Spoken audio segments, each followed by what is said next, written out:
Good afternoon. On behalf of the Center for Community Progress, I'd like to welcome you to today's webinar. My name is Julia Zimmerman, and I serve as the Program Officer for Education, Leadership, and Engagement here at Community Progress. I'm coming to you from Washington, D.C., and I encourage you to share your name and where you're signing in from in the chat. Community Progress webinars equip participants with the building blocks to understand and solve tough challenges related to property vacancy, abandonment, and deterioration. For today's webinar, we're joined by Odetta McLeish-White, Amanda Carter, and Becky Fox. Odetta McLeish-White is the Director of Engagement for the Center for Community Progress. She draws on her more than 2 decades of experience in community development to build the relationships and networks that help communities achieve equitable revitalization. McLeish-White has spearheaded projects at Community Progress focused on the connection between heirs property and vacancy and bolstering the pipeline of developers of color into the community revitalization space. Amanda Carter serves as the Rome-Floyd Land Bank Authority Manager, housed under the City of Rome Community Development Department. She started her career with the City of Rome in the Downtown Development Department in January 2012, where she was promoted to Director. She is a graduate of Kennesaw State University with a Bachelor of Business Administration Management degree and a University of Georgia Carl Vinson Institute graduate in Local Government Management. Becky Fox is the Community Development Director for the City of Rome, Georgia.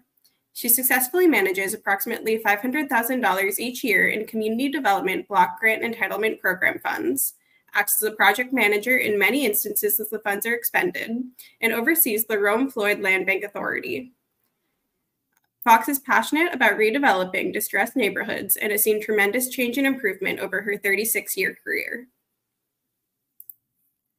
Before turning it over to our speakers, I want to mention that we will allow time at the end of the presentation to answer questions. If you have a question during the presentation, select chat and type your question into the chat box.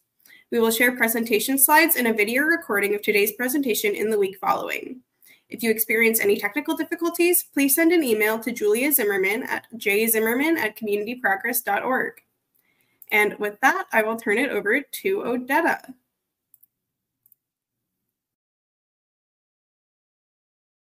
Odetta, you're muted. I swear I clicked that button. Good afternoon, everyone. This is Odetta, and it's my pleasure to join you for this webinar today. Thank you all so much for being with us. And thank you, Julia, for that great introduction. The Center for Community Progress has a mission to return vacant, abandoned, and deteriorated properties into assets for neighbors and neighborhoods. And when we started our Georgia-based program just over 3.5 years ago, some of you might remember it was still pretty COVID-informed times. We tried to think of ways that we could launch a new office with authenticity and with a stance of listening and learning. We chose to travel around the state and just visit with communities that had land banks that were active. And that was absolutely the right way to go. We learned so much about the shared concerns and themes in all different types of communities around our state. Meeting with these land bank practitioners was always a joy. And one of our earliest visits was with the City of Rome, Floyd County Land Bank, where I met Becky Fox. She has a passion for her city, for land banking, for doing what's right, and for tracking and using her data for impactful case making. And she's very much the type of personality that is emblematic of land bank practitioners all around the state. So I'm excited for you to meet Becky and hear all that she's accomplished. She has found her partner in impact in Amanda Carter, and we're just so excited to have this platform and time today to share their approach and their teamwork and the lessons that they have learned and the approaches that they can share with you. I need to say that we are very grateful to NeighborWorks Georgia for sponsoring this webinar.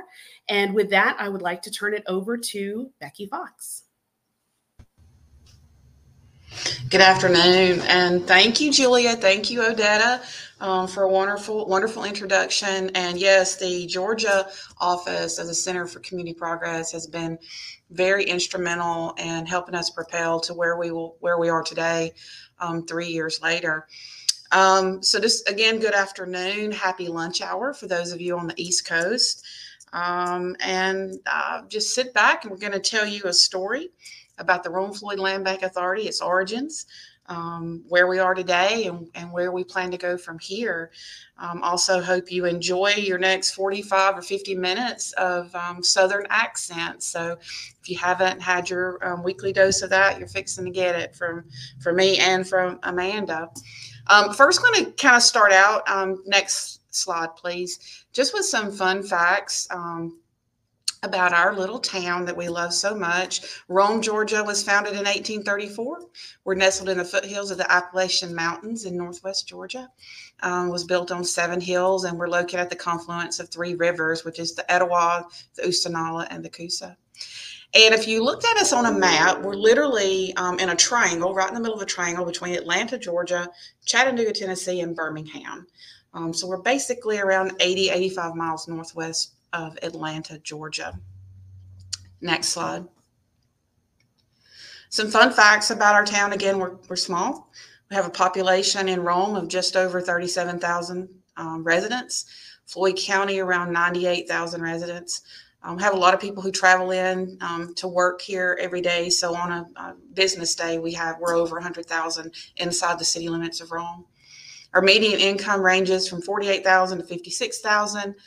Poverty rate is a little bit higher inside the city limits at 22.2%. Home values range, in the city, which we're doing a lot of work, is between 200 and 300,000. Next slide. One of the things we love most about our town, and I think this is for people who live inside and outside the city limits, is our award-winning historic downtown. We would invite any of you who come to Georgia to drive through Rome and check it out. It's beautiful, it's quaint, and it's a Victorian downtown, and it's really got a great sense of place. We're also home to 3 large healthcare centers, 4 college campuses, and over 100 manufacturers. Next slide. So with all the good things that you can say about Rome and Floyd County, we also, just like any other town across the country, has a great demand for housing of all sorts, affordable housing, subsidized housing, middle-income housing. We also have a huge problem with blighted housing, as you can see on the slide, and overgrown lots and vacant properties, which then helped cue the need for the Rome-Floyd Land Bank Authority. Next slide. So this is just a cute little picture of, we do a lot of work, from the office, but we also put our board together, throw them on a bus a couple of times a year, and we drive them around town, and we show them the properties that are in our portfolio or in our inventory. We brainstorm, we come up with ideas. So this is a picture that we took last fall of our land bank board and some of our very critical other city employees and our tax commissioner that we depend heavily on as we move forward. Next slide. So now we're going to take a walk down memory lane, and again, kind of talk about the origins, and then where we, how we move forward, and then where we're going. So the Rome-Floyd Land Bank Authority was actually established way back in 2008 by an intergovernmental agreement between the city of Rome and Floyd County. And this was created under the original State of Georgia Land Bank Act of 1990. This, when the Rome-Floyd Land Bank was established, nobody really knew what a land bank was here locally. We just thought it sounded great. It's like, we're doing redevelopment, land bank. Somebody went to a class at probably Georgia Municipal Association, heard about land banks, and said, we need one, because we were an up-and-coming town. We were always on par with whatever was new and great, and we wanted to have it. And it was also another tool in our redevelopment toolbox. So we formed a land bank. It was assigned to the then assistant county manager and assistant city manager to oversee as, other assigned duties. But again, so there was really no dedicated staff to the effort. A board was formed, a couple of properties passed through, but again, we really didn't know what we were doing, and it kind of became frustrating, and basically the land bank kind of fell into a status where, as Sarah had said to us before, it was just a land bank on the shelf in a book. So basically that's kind of where we ended. But I was very involved in an urban redevelopment part of our town we call South Rome. And I felt as I started researching that we really did need to pull that land bank off the shelf and get it back established, especially after the state of Georgia worked very hard to establish a new land bank act in 2012. A lot of work went into that. I'm just a benefactor of that, but it was a great thing for the state of Georgia. Took us from, I would say 2014 is when we reassembled our board. We did a new intergovernmental agreement under the 2012 Act, but it took us from 2014 to 2017 to get Floyd County, which we had to have their participation to sign on to that. So finally, a new intergovernmental agreement was signed February of 2017. And this provided our land bank all the new redevelopment powers, including a self-funding option which allows us to keep a portion of property taxes collected for 5 years on any properties that came through the land bank that we returned back to the tax roll. A new 5-member Land Bank Authority Board of Directors was appointed, and our first official meeting with our new established land bank was held on May the 18th of 2017, just a few short years ago, or so it seems to me. Next slide. So the roles of our land bank, I've kind of broken them out here so you can see. So Floyd County early on provided us with the lion's share of the properties that we had to offer to the community for sale. These were generally sheriff's deed properties that came in through tax foreclosure. And the county allowed us, because we started this organization or this effort with basically $5,000 in the bank, the county very graciously agreed to let us keep the revenue from any sales that came through our efforts. The City of Rome provides staffing for the land bank, including myself and our other members in the community development department. They provide our office space, supplies, and also, which is a huge thing, is the City of Rome Finance Department acts as our fiscal agent. So we don't have to hire those services out. And then jointly, the city and county both, as they signed on the new intergovernmental agreement, allowed 75% of property taxes on anything that, again, came through our efforts and were returned back to the tax roll for the next 5 years. We got to keep the property tax. And so some of those taxes are still coming into us annually way back from when we first started this effort or restarted this effort in 2017. Next slide. So just kind of a brief history. In 2017, when we restarted, we had to update our policies and procedures to match the new intergovernmental agreement. We created a new logo for a separate identity. We wanted to be a standalone, have a standalone identity from the city and county. So we kind of incorporated things from both of their logos and made our own logo, which I think is very attractive. We created an application process for land purchases. So we did not go out and set prices on all the lots that we had access to in the county's inventory. We created an application. So if somebody was interested in a property, they would fill out an application. At that point, we did charge a $35 application fee just to make sure that the applicant was serious and we didn't spend a lot of time just spinning our wheels on pursuing this property from the county and then the sale not move forward. We created a web page within the City of Rome website because, again, we didn't have any funds to launch our own website. We established a process for requesting parcels from Floyd County and the City of Rome because we didn't have any properties in our own inventory. Those are the only properties that we had access to sell. And we didn't want to take all those properties on because we're talking when we first started, Floyd County had over 600 properties in their portfolio that they had taken in for many years and they were just sitting on that had come in through tax foreclosure. Then we created a sales contract. That way we didn't have to spend money on an attorney fee every time we had somebody want to purchase something. We purchased a few for sale signs and we hit the ground running. Next slide. So the next few slides are just going to be some photos of our early success stories, and then you can see how we've progressed over the years, and then us hitting the lottery in 2022 really helped propel us to the next level. But this 107 Euclid Avenue was the very first house that we sold. It was a county sheriff's deed foreclosure. Did not really, out of 600 properties, didn't know we had this.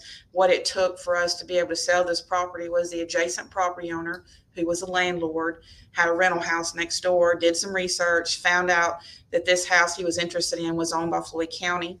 He contacted Floyd County, and they forwarded his call to us, and we allowed him to set a price. He made an offer.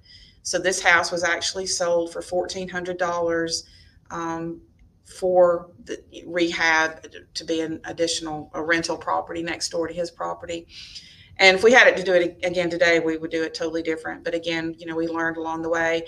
But this gentleman was a local realtor. He cleared the title himself. He knew that process. So he did clear the title on this property, renovated it to the cutest little yellow house. And I tell you, it still looks like that today. He's had wonderful renters, and it really made a difference on the street, the Euclid Avenue. This was the worst house on that street. Next slide. This is another property. This was a vacant lot that came in, again, to Floyd County through sheriff's deed process. The land bank took that property in. We donated this property to the Southland Redevelopment Corporation, who was a nonprofit developer in an urban redevelopment neighborhood. They cleared the title on this property with a lawyer. They sold it to a private investor builder, who then constructed this house. This was the first private investment of new construction in this neighborhood in probably 20 years. There had been other houses that the city of Rome had constructed in the neighborhood with like home funds, but this was the first private builder. So you know that you've done some good redevelopment when you have private people want to come in and build a spec house. After he built and sold this house, he realized that there was a market for this. He was a higher end builder in Rome, and we convinced him to come and do some work on our infill lots. And after he constructed this house and sold it, he went on to build and sell 3 additional homes on this same street. Next slide. So these were 2 properties that were in the city of Rome's inventory. These did have clear title, so these did not come in through tax foreclosure. But these properties were vacant, again, in the South Rome redevelopment area. We transferred these lots, again, donated to the South Rome Redevelopment Corporation, and partnered with them to construct 2 new houses with the City of Rome home funds. Next slide. And these are what those houses look like after. And these homes had to be sold to buyers at or below 80% of the area median income to meet the home rules. Next slide. Here was another property that was held by the Floyd County. Again, did not have clear title. They took it in through tax foreclosure. It was a horrible house. You can't really tell by the picture, the before picture, but there were gaping holes in the roofs. Somebody actually did live here. They had run a drop cord from this house to the house next door. But when we took it in through inventory, we had another investor wanted to purchase the house and remodel it. It took quite a long time for them to get the title cleared and get it to look like what it does today, which is the picture on the right. And it is actively for sale and listed on Zillow and in our local multi list. But they're asking now like $210,000. We don't have any interior photos of this particular house, but it's absolutely really, really nice on the inside. They've done a fantastic job. But you can see definitely what we're dealing with in a lot of instances from the before pictures. Next slide. Again, here's another one. This one was out actually in the county, not in the city limits. Me and another coworker actually walked through this house. It was horrible on the inside, made a tremendous difference. It was a tax foreclosure, sold to an investor. Title was cleared by the investor, renovated, and now a nice family lives there. Next slide. Again, back to the city limits of Rome. This is 415 East 20th Street. One of our early on houses took in through tax foreclosure, sold to an investor, cleared the title. Next slide. Was renovated, and this is what it looks like today. And again, this one was just recently sold. I think it sold around the $210,000 range. And this is in another neighborhood adjacent to our first redevelopment area. This is what we call East Rome, and this is also now in an urban redevelopment area. And you know, we just feel like we're making a difference, one house at a time. Next slide.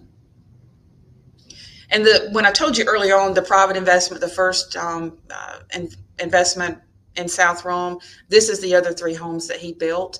And he had all of these pre-sold as he broke ground. People who were interested in the first house that he built and sold were interested in these builds, and they were all sold before construction was completed. These were all lots that were taken into the land bank from sheriff's deed. Actually, 2 houses were demolished to make way for these 3 new houses. They were horrible, blighted properties. We don't have the before pictures in this presentation, but they do exist, and it was just a tremendous improvement for this neighborhood. Next slide. And then one last slide we'll show you. This was, again, 2 lots. You can see on the left, overgrown properties the land bank took in. We actually purchased one. Somebody approached us that had inherited a lot, wanted to sell it. It was right beside a Floyd County-owned property that came in through tax foreclosure. So we purchased one, had a clear title. The land bank actually cleared title on the adjacent property, and then just recently last year sold to another builder who had moved into the neighborhood doing spec houses. And so 2 houses are being constructed, and that's what these houses currently, the state that they are in their construction. Again, these will also be sold to new residents in the neighborhood. Next slide. And so this kind of brings us up to from 2017 now to we're now at 2022, when I said the land bank won the lottery. We call it the ARPA funds that was sent out to cities and counties across the country by President Biden, which catapulted us to another level that we had never really dreamed that we would be at. And that has really helped us to get from that point to where we are today. And I'm going to turn it over now to Amanda Carter, and she's going to bring you up from 2022 to 2024. Amanda? Thank you, Becky. Hey there, I'm Amanda. And like Becky said, I will pick up from where she left off, which is the beginning of 2022. So that is the time that I was added as the full-time manager for the land bank. And previously there had not been a full-time employee dedicated just to the land bank. Also, like Becky said, the city really made all of our land bank dreams come true when they allocated the $1 million of ARPA funds to the land bank. So that was amazing, and that made all of these projects that we're actually going to talk about and all of our future projects possible.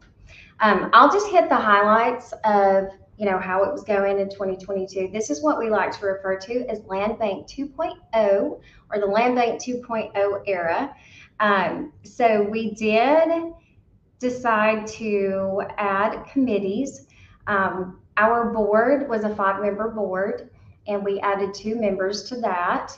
We knew that we needed more volunteers, more people just to do all of the great work that we were doing.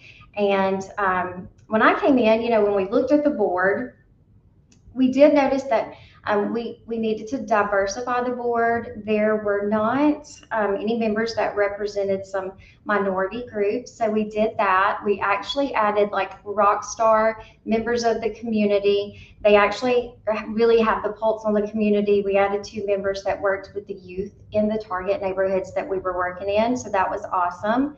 We also purchased home plans and started new builds. We'll talk more about that. We have our very own standalone website that we'll talk about.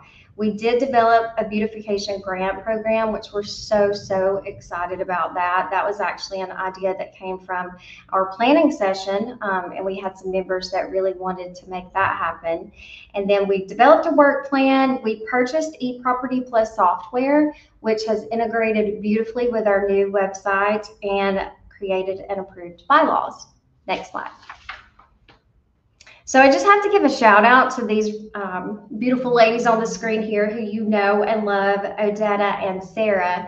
So they graciously agreed to come and help us facilitate our first planning session. I believe that was the very first planning session for the land bank. And so we reached out to them, and they agreed to come to Rome.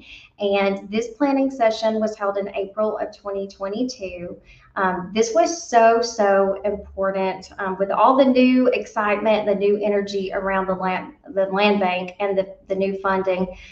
We knew we had to get everyone at the table. So we did invite, which just make a note because this is so important, we did invite our city and county manager and management. Our tax commissioner was there. We invited other key players, building inspection, code enforcement, and we really touched on a lot of very important topics. It was wonderful to have them there because they really make you think outside the box. Like if I just would have had an agenda for how that planning session would have gone, I would not have talked about some of the things they brought up. Like, for example, they had us all go around the room and discuss like our values, what's important to each person. And I just thought that was so important. We also talked about future board development. We talked about our future goals, how we wanted to form our strategic plan, which we did. And then there were some really important takeaways from that meeting. Like each board meeting went around, each board member went around the room and just got to share their ideas. And that was great because we were all on the same page at the end of that. It was a brainstorming session, which was wonderful because we talked about, hey, let's create living spaces that are affordable for our graduates. How can we retain our graduates?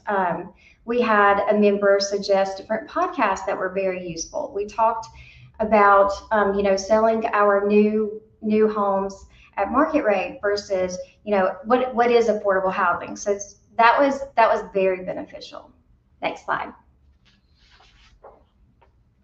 So one thing that also came out of that planning session that we are very proud of is our new mission statement. We feel like this is very impactful. And again, it really just sums up what everyone on the board really wants to see happen. And I'll just read this off. So the new mission statement is to eliminate all evidence of redlining in the community by creating equitable, inclusive opportunities for all by returning tax delinquent, underutilized, and abandoned properties back to a productive use. So the key word there is redlining. And I think that's something that if you're not talking about redlining with your land banks and with your community, you really should. So at this time, when we had the planning session and we developed this new mission statement, I was new to the department. So I was asked to go around and present at the chamber, at different organizations, different clubs. And so I really wanted to take the opportunity to talk, and this is really an example of thoughtful community engagement. What is redlining? Let's talk about some hard topics, like how did we get here? Why are these neighbors, in this neighborhood, why do they need our help? So we talked about housing segregation. We talked about racial inequity, and all of those things you should be talking about in your land banks. Next slide. So on to our new website. Please check it out. It's romefloydlandbank.com. Like I mentioned, we do have eProperty Plus inventory software. And if you click on properties there, it takes you right to that. That really streamlined our online application process and made that very easy. You can also see there's other information there. It's very simple, but to the point. You can check out our programs, what we put out to the contractors. If you want to donate a property, you can go there and fill out a form. Next slide. So we're really super excited to talk about the new development. You can skip to the next slide there. Here are just a couple of examples of the new plans, the new house plans that we have purchased. So the land bank is the developer. We serve as the developer, and what we decided to do was put it out to bid for a general contractor. We selected a wonderful contractor who serves as the project manager, and once they finish the new builds, they are paid a certain percentage based on the hard costs. So that works for us. The land bank staff does act as the designers. So we pick out everything between like the doorknobs to the paint colors, everything. The land bank does cash flow the projects. And of course, that's in conjunction with working with the city finance department. So that's very helpful. And we do get to take advantage of being tax exempt. We do pay the contractor, we pay vendors. And of course, like Home Depot Lowe's, we pay them directly. So that has been a plus, and that also cuts down on costs. We do sell the new homes at market rate, or maybe right under just a little bit, but we're able to make seller contributions, which I think is so important. And we've done that. We have made sales work because we have contributed $10,000 in closing costs. And up until this point, all of our sales have been for sale by owner. We're looking to work with a realtor. We'll talk more about that in just a moment. Next slide. So I just wanted to add this in here. These are just a couple of the interior photos just to show you how cute the homes are. You know, even if you're on a budget, you can select cute finishes, you can add little modern touches. So we're pretty proud of the houses and the inspectors, and when we show the houses, which we show the houses ourselves, you know, we've got a lot of positive feedback. Next slide. This is our very first new build at One Orchid Place. This is in East Rome. We did clear the title on this lot, this cute corner lot, and we built a 3-2 house plan there. Next slide. And this is the finished product. So this home sold for $200,000. We actually listed it for $200,000, and it did sell for $200,000. So we were so excited about that. We are building this same exact 3-bedroom house plan in another location, and since this time, the building costs have actually increased. So we do have this plan being built, and the price will be $225,000. Next slide. So this is a cute photo. Of course, there I am at the closing with the buyer who is beside me, and this is her daughter who is the realtor. It's a real estate company in Atlanta, and they were just a delight to work with. They were very complimentary about working with us. You know, we're not realtors, but we kind of had taken on that role. And I just wanted to state that even though it is not a requirement, we have created an income verification form, and that's really just for internal use only and for our reporting. But we have the buyers fill it out, and they select, you know, their salary range, and if they are at or below 120% AMI or 80% AMI. And this buyer was in that range, and she also qualified for an FHA loan. We did pay $10,000 in closing costs, and so we really know that the work we're doing and the affordable homes that we're, you know, producing really does hit that target demographic or market that we're looking to hit. Next slide. This is the location of our second build. Again, a corner lot. This is in North Rome. We did clear the title on this property. It's a 2-bedroom, 1.5 bath home, and you can see that on the next slide. So this home was actually listed at $190,000, and it has sold for $180,000. And again, this buyer was also a single female, and she was at 80% AMI. She qualified for an FHA loan, and she also took advantage of the Georgia Dream down payment assistance program. Next slide. So I really wanted to touch on this. And I'm not sure if any of you are familiar with downtown development and the 4-point approach. So that is my background. I worked in downtown development for almost 10 years. And so, let's not reinvent the wheel. This works so well. There was a 4-point approach where basically you take your board and then you create 4 committees. And these are totally different than the downtown committees. But, when you go to your board meetings, one thing I noticed when I first started was the meetings were so long and there was so much work to be done. And I thought there has to be a better way to do this.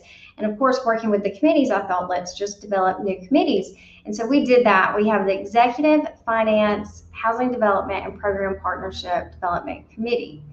And we don't meet monthly. Obviously, we try to be very mindful of our board members' time, and I know they give up a lot of time to come to the board meetings, so we just meet as needed. But it has worked out wonderfully.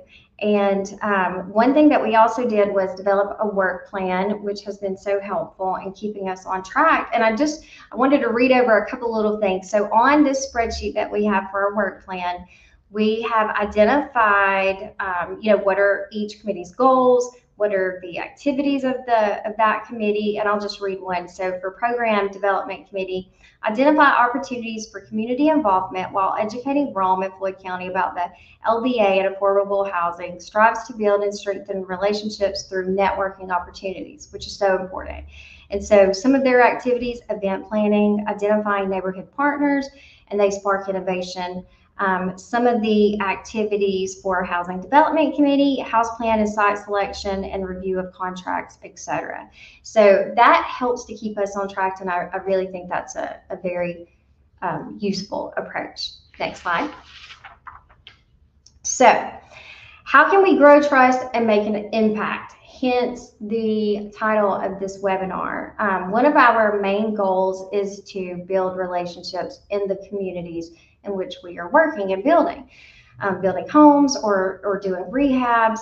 And so this is very important. And I know it's like, how do you do that? It's very easy, we have found. It is time consuming, but it's very easy, and everyone out there can do this. Luckily, with the committees, we have extra volunteers, and so staff doesn't have to, designate all of their time to do this. But we started doing neighborhood walkabouts, and I'm telling you what, like the neighbors loved this. They loved talking to us. When we went out, we've gone out a couple of times. I'll talk about a project coming up, and we've made a couple of visits to that neighborhood. And so we had on that committee, we have our transit director. And that was a plus because we had a neighbor who stopped, and when we introduced ourselves, he had a question about the bus shelter, and she was able to answer that. And then we did surveys. We're going to talk about a potential park in the same neighborhood. And when we asked the neighbors, we surveyed them on what would you like to see at this pocket park? Would you even like a park here? They gave us the best feedback. They were like, this is the busiest street ever. Put a fence here. We need a light here. So that is just so important to get out, get the buy-in from the community, and keep them posted on what you're doing, because no one likes to see, the city of Rome or city employees, county employees just drive up and say, hey, this is about to happen.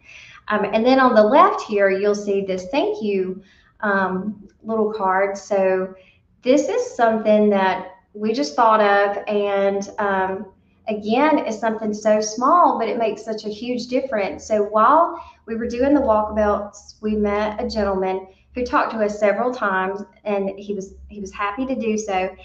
And we're friends now. So we were applying for a grant with the Community Foundation here in Rome. And I just thought, it would be wonderful if we actually had a support letter from one of the neighbors. So we asked him if he would submit a support letter for our grant application, and he agreed, and he was proud to do it. So obviously we sent him one of these little thank you cards, but it's just, if you involve the neighbors, it just means so much to them. And then the other photo here on the screen is of some of our board members, and we had donated $1,000 to the Boys and Girls Club to go towards their adult financial literacy program. This is a free 10-month program that draws awareness to affordable housing options and, of course, a lot of other great topics. But that's just another way that we were able to give back to the community. Next slide. The next thing that we're really excited about is our beautification grant. So this grant, we have like internal applications for it, and we've decided if we're building new homes in the community on that street or just in that neighborhood, we want to give back to the neighbors. And so we are targeting owner-occupied homes, and the projects are selected by staff and our board. And so when we go out, this house is a real picture of a home that received the grant, and it was right across the street from the first home that we built, and this was the Collins residence. And you can see there's new gutters, and we repaired the soffit. So wonderful to meet Mr. Collins. We were so happy to give him this grant because he actually would watch our site and make sure nothing, was happening over there. And then he talked with our contractor. He shared lots of history about the neighborhood. There had been an African-American football field there, and it was just a wonderful relationship. And so how the program works is we will select owner-occupied home and ask them what they need. Of course, his needs kind of were more than what we had budgeted, but that's okay. We did go back and revise the application to kind of cap that program out just a little bit, but we did kickstart the program by putting $25,000 into it. And then when we sell the homes on the street, we will put 20% back, 20% of the profit back into that grant program. Next slide.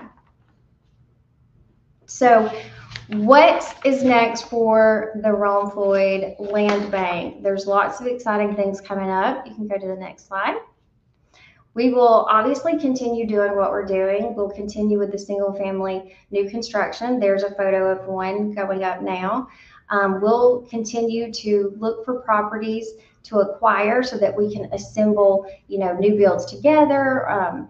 We're going to be doing some rehabs. We actually went under contract yesterday to purchase a property in the county. And this property is one that someone had bought.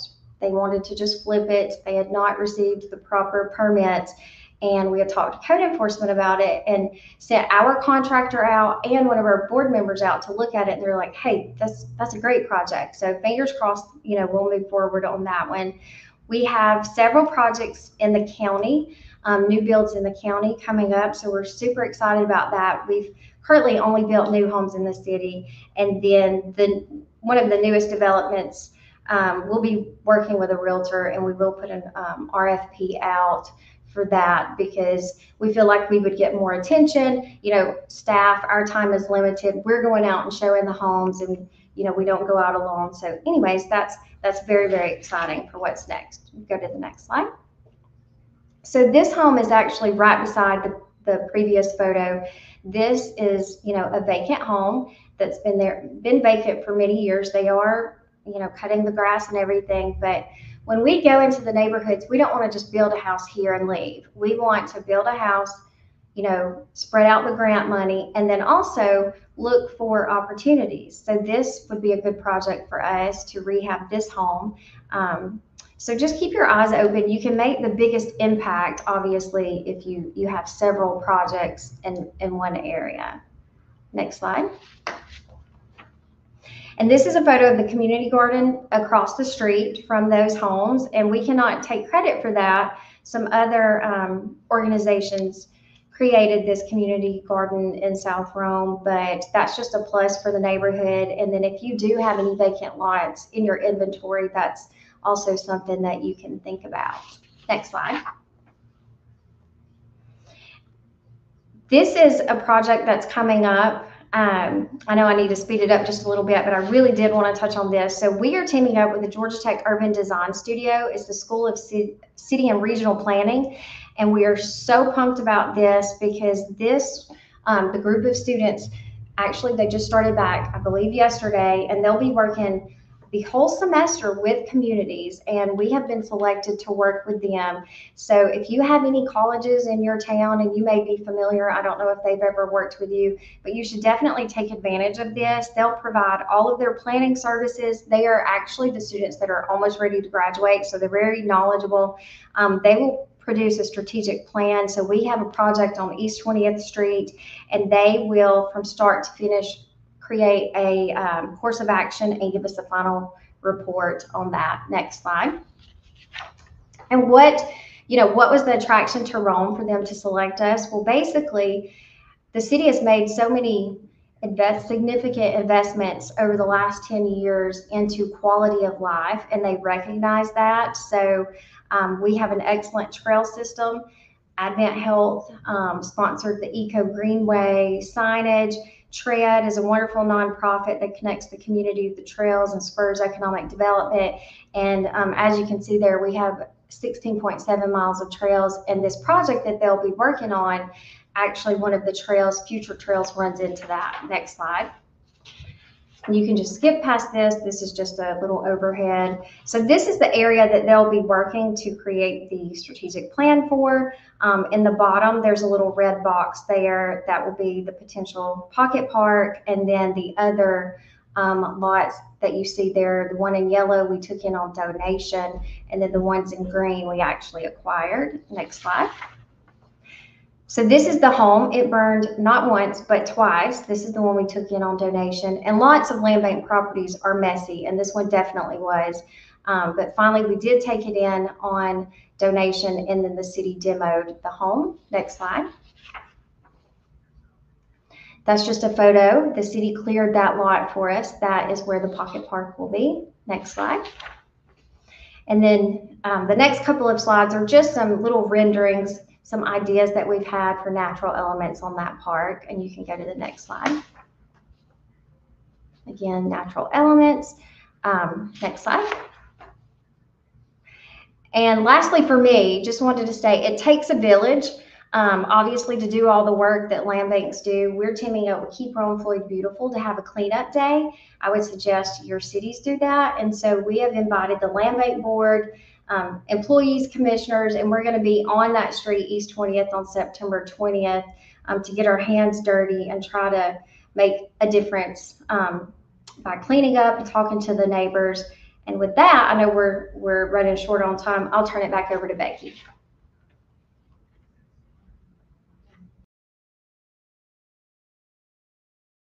To just kind of go ahead and go to the next slide.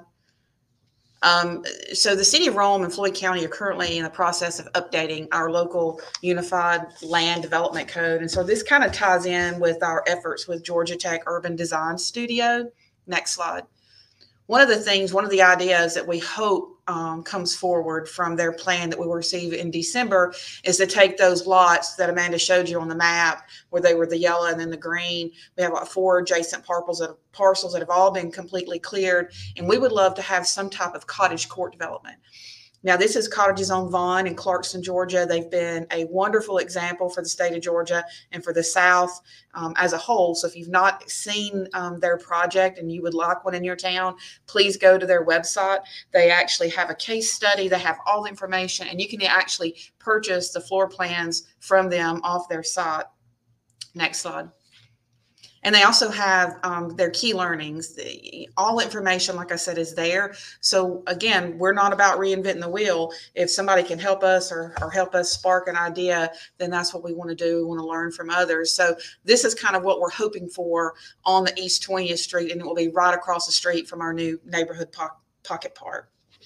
Next slide. And so like Amanda said, it takes a village. When you're a small town and you're a small department in the city of Rome in Georgia, like we only have a daytime population of just city residents of 38,000. And as an entire county, we're talking around 99,000 people. We're kind of small potatoes when you when you think about us relative to a land bank such as Atlanta or Savannah or even Macon, here in Georgia. And it takes all of us. So it's not just Amanda and I just couldn't do this work alone. We have 3 other people who work in our department. I want to give them a shout out: Suzanne, Molly, and Logan. They help us on the daily. But beyond just the community development department, which also houses our own Floyd Land Bank department, we just really depend heavily on all of our coworkers and friends and other departments, such as the Rome Floyd Code Enforcement Unit.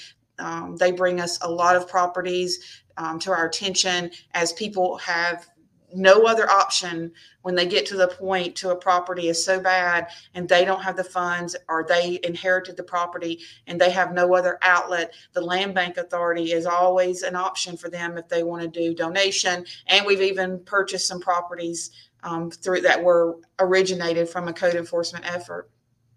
Our city and county public works departments, they're always available to help us clear property, tear down houses, and such like that with the land bank, especially early on when the land bank had limited funds. Our city and county attorneys, our private investors, our finance department, shout out, love our finance department. Couldn't do this without them. Dylan and Tony make a huge, huge difference. That keeps us from having to go out and hire CPA. Our city and county management, upper management, really, really supportive. Our city and county commissioners are very supportive. Nonprofits, our Floyd County Tax Commissioner, Kevin Payne, tremendous asset to us. He is the land bank's best friend and an advisor, and literally has better attendance at our land bank board meetings than some of the actual members. He's there and willing to do anything and everything he can, and acts in an advisory capacity. Our vendors, our neighbors, the citizens in the neighborhoods that we work in, and GALBA. That is the Georgia Association Land Bank Authority. I can't tell you how instrumental they were. If you don't have a state land bank association, I'm telling you, that is really another issue, another way we got propelled to where we are. Chris Norman, Allison Goldie, great friends to the city of Rome. And also the Center for Community Progress. Now when we first started talking to CCP, there wasn't the Georgia office, and we worked a lot with Sarah. And then when Odetta came on the scene, what a blessing! And she did come to Rome, and we've made really quick friends with them. Next slide. But I'll tell you, back in the day, I just wanted to give a shout out. And if you know, you know, this is kind of funny, will be kind of funny to some people who know the background of this. There wasn't any information. There was no resources when I first started looking for ways to reinvigorate or reignite the Land Bank Authority. And I'm talking in 2014 and 2015. And I would sit by myself in my office with Google, and I would search land bank authorities trying to get any information, and I always kept coming back to this guy named Dan Kildee. So I started watching all of his YouTube videos. He's in Flint, Michigan. If you don't know Dan, go back and watch his videos. I still watch them sometimes for kicks and giggles, because I felt like he was my mentor, and he didn't even know me. And so fast forward to, I attended a vacant property conference in Atlanta that was hosted by CCP, and Dan was going to be one of the featured speakers, and he was going to be there one night for this closed reception that just us regular attendees didn't have access to. So I sort of stalked the room, and I kind of hung around outside just waiting for an opportunity. When the dinner was over, I figured he would be walking out, and he did walk out with Frank Alexander. And I guess I sort of pounced on him, kind of like fangirl, and just kind of introduced myself really quickly, said, I love, I've watched your videos. And I got this selfie with him, and I've kept it, and it's just, I love it. And I love Dan Kildee. And I'll tell you, he was just very instrumental in the whole land bank movement nationally. Shout out to him. Shout out to Flint, Michigan. He went on to be a congressman, and I understand he's retiring this year. But Dan, if you ever see this video, thanks. You don't even know what you did to get us to this point. Next slide. And so you don't have to spin the wheels. If you're looking for resources, the Center for Community Progress has a fantastic website. All the information is there now. You don't have to watch YouTube videos or, just beat your head on the wall. everybody is there to help. So much information, and it's just amazing how the information now just is as out there in abundance versus when we first started this. Next slide. And I just want to thank everybody again for wanting to tune in to hear our story.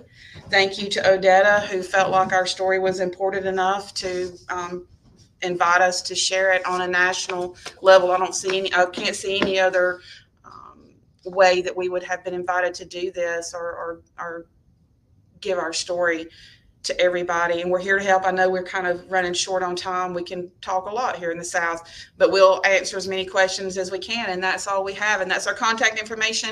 And feel free to email us or call us, and we'll do everything we can to help answer your questions.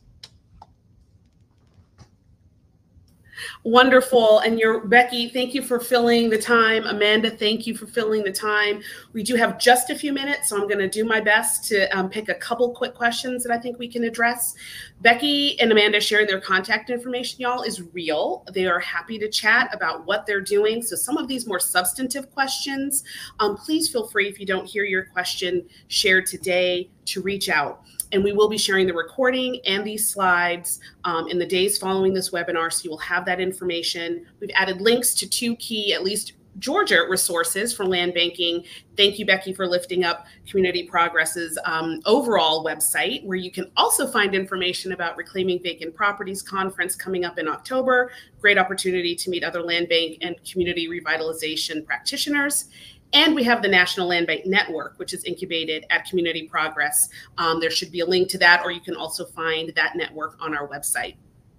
Just to kind of fly through some of the questions that I think you could probably answer fairly quickly. Do you all share the home plans? You had purchased some sort of home plans. Do you share those at all?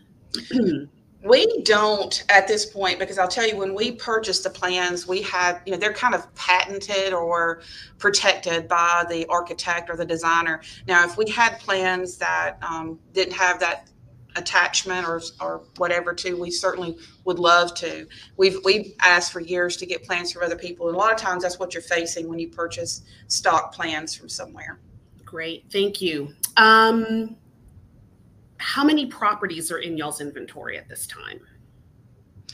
The land bank itself, so we don't really want to hold a ton of properties, because then we're on the hook for maintaining them, and such. We're kind of a small potatoes.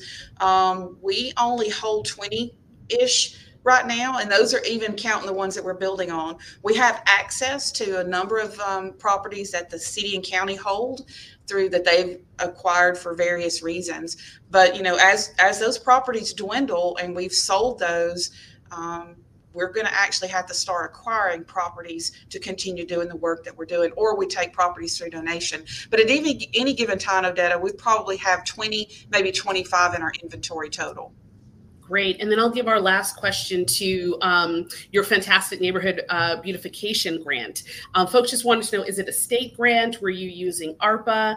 And so maybe you could just give a little bit of additional detail on that, and then I think we'll be at time.